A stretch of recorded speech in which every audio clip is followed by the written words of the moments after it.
Matt Frawley, first of all, just how significant a signing could he prove to be, do you think? Yeah, really important. And that was the style of player we were looking for. A player that can make others better and bring others into the game. That sort of traditional on the ball halfback is the way I see the path there for Matt. And he'll help others be better. I think it's always about how everyone fits together is equally as important as the the resumes or the strike, or it's the ability of the team to play together. So Matt's very team orientated. He knows what he's coming into, what kind of group, and he wants to fit in and also facilitate the development of young players like Sini and help them along the way. He sees that as part of his gig. He's got that coach mentality on the field, and he's currently about to play in an NRL playoff game. So great experiences to bring here. How helpful is it that he's actually had a taste of Super League before? I think it's very, very helpful. He knows what England's about. He knows an English winter. He knows the Super League, and he spent a lot of time in Leeds in his off days and his time away from rugby league. He spent a lot of time in Leeds, so it was a really desirable place for him to come to. He's grown his game a lot since then. He was much younger and a little bit of a learning experience over here, and I think it's put him in good stead to go back to the Raiders and have a real key role there in the last few years, and working with some great players in a great organisation is only going to help him with the experience that he brings to us. Zane Tetevano's been released, hasn't he, this week? How disappointing is it that his time at Leeds has come to an end in the manner that it has done for him?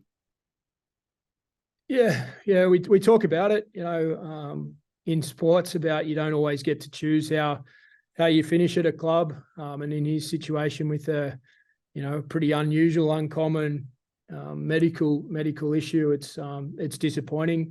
But Zane gave his everything, for the club in his time here, and the key thing was for him to put his health first at this stage of his career and his life. Health is number one.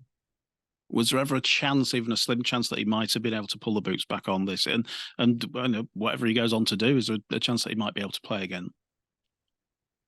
I'm not exactly sure. The short term, was that he wasn't going to be able to play anytime soon. So that decision was made to head home and spend some time with his family, and whatever the future holds. I haven't sort of checked with the medical people on that. I hope that he's got a happy and healthy and long life. That's number one. Talking of future, can you just clarify the situation regarding Nene Macdonald at the moment as it stands? Yeah, that's one that's in Gary's hands at the moment. I'm very focused on what's a huge game for us on Saturday against Wigan, and Gary's sure to update me when there's some updates. So you've not ruled him out of your plans as of yet? I'm not sort of going to speculate about possible scenarios or what may or may not happen. That's in the hands of Gary and Nene's management team, and I'll get an update. And what we want is the best outcome for the club and also for Nene and his young family. Like, we think a lot of Nene, but obviously there's some things to work through there. So we're very much focused on the game on the weekend. So he's not in the squad. Riley Lum is in the squad for the first time. What can you tell us about that youngster? Yeah, Riley's a talented young kid that's come through our group, our academy system. He's played everywhere in the backline this season in the academy. He's a tough physical kid, done the whole preseason with us. He's a good player of the future. We're a little bit light on for troops, so he gets his opportunity in the 21, which we're really excited for. We see Riley being a big part of the future of the Rhinos. Do you look over the next 3 games? Obviously, you've still got plenty to fight for, but is there a possibility over the next what's to come that you might look to blood a couple of the young guys and see what they're about? I think appearances in the first team should be earned firstly, so they won't be just given out. But as you said, we've got everything to play for every week, regardless of the ladder. It's important that we play our best every week, and we'll be sure to put the best team out that we think is ready to play that weekend. We are down on troops. People have moved on mid-season that we haven't replaced, and we've also got a few season-ending injuries. So, Bentley and Sezer probably won't play the rest of the regular season anyway. So, for them to be alive, it'll be we'll have to get to the playoffs. So we are light on troops. So if it means that young guys are getting the chance, they've also earned that opportunity through hard work. We had a bunch of kids start the first week of November, well before the first team sort of came back for training, and those guys got an extra month in, and most of them haven't missed a beat. So if they get a turn, I'm happy to reward them for that effort. So is Sezer's knock worse than you initially thought? It's a little bit of the nature of he's had a couple of bumps this year, and given his age and his history, he had a severe one at the back end of last year as well. So the specialist has recommended a 28-day return to play process, which will be close to the back end of the season there. So it's not ruled out, but it's his health and his longevity in the game is also to be considered there. So lastly from me, Rohan, what's your take on Wigan? And if you could make the playoffs from this position, how big an achievement would that be broadly, do you think?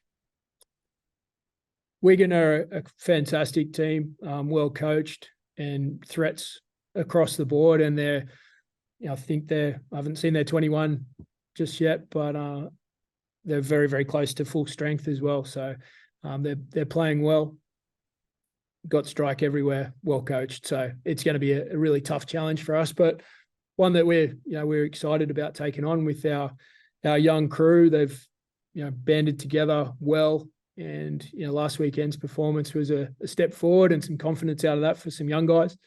A bunch of more senior players probably stepped up there as well. So it's exciting. We're just aiming to do our best, give ourselves a chance, and then keep the season alive next week.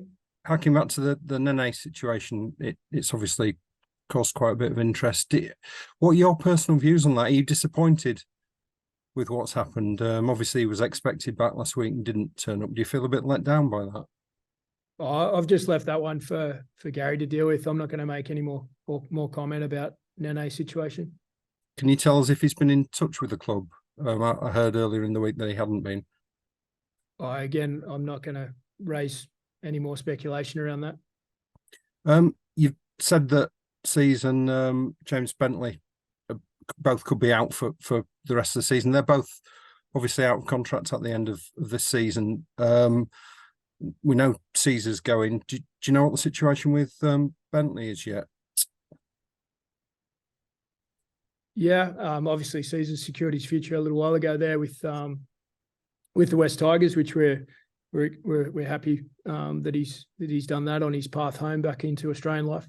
James Bentley has agreed to terms for a further 2 years with us, so we're excited to have James around. His performances in the last little while, particularly, have sort of coincided with some work he's done off the field, and he's really heading on the right track, I think. That's a boost then, isn't it? Because he's a player who's obviously been very influential for you this season.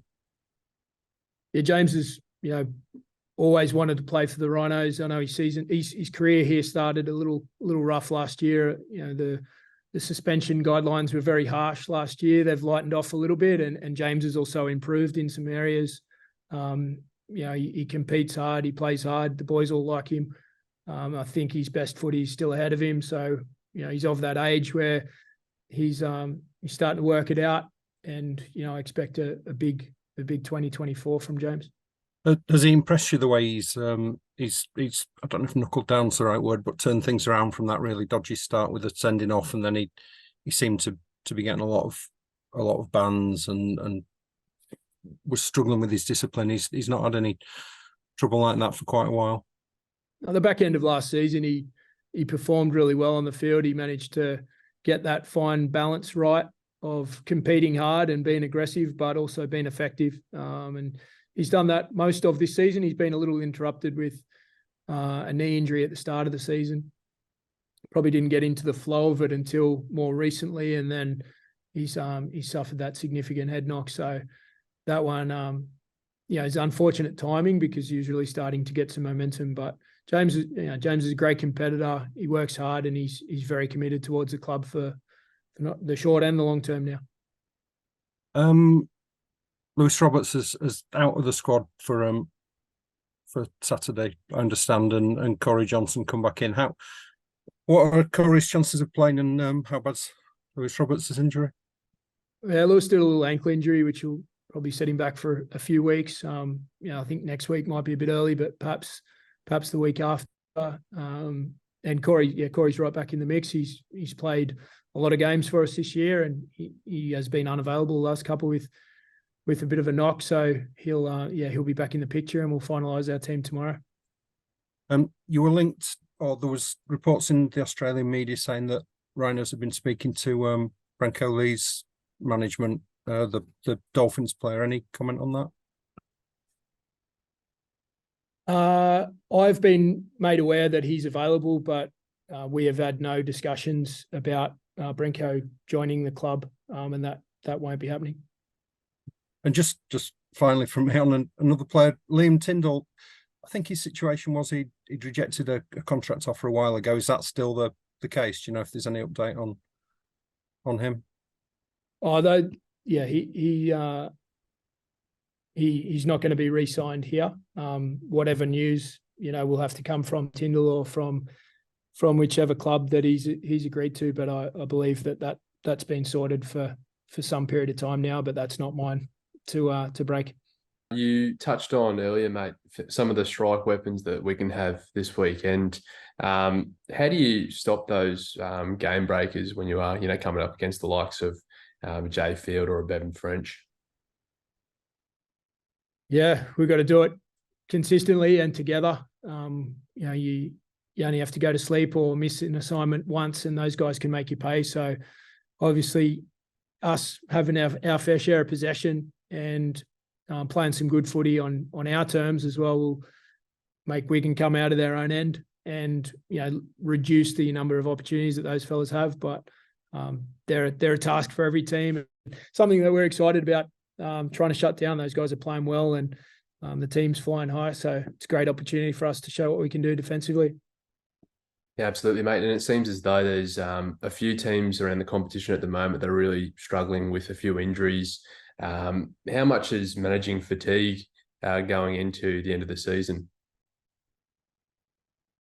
Yeah, well, injuries are all part of it, We've just got to do the best with the group we've got. The group that we've got now are committed, short term and long term to the club. So there's plenty for us to play for, and plenty of opportunities still ahead. And Wigan at home for the Rhinos is always a massive event. So that's all our attention and focus right now.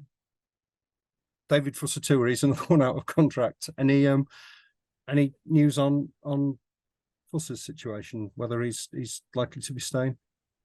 Yeah, Fuss has also agreed to a 1-year extension, which is really exciting. Fuss is a very talented player, and I know there would have been other options on the table for him, but he chose to stay here, and the sort of chemistry and support that him and Lasoni have given each other this season has been really good, and something that we want to build on for the future. So we're excited to have Fuss with us for another year, and I think that works well for both parties.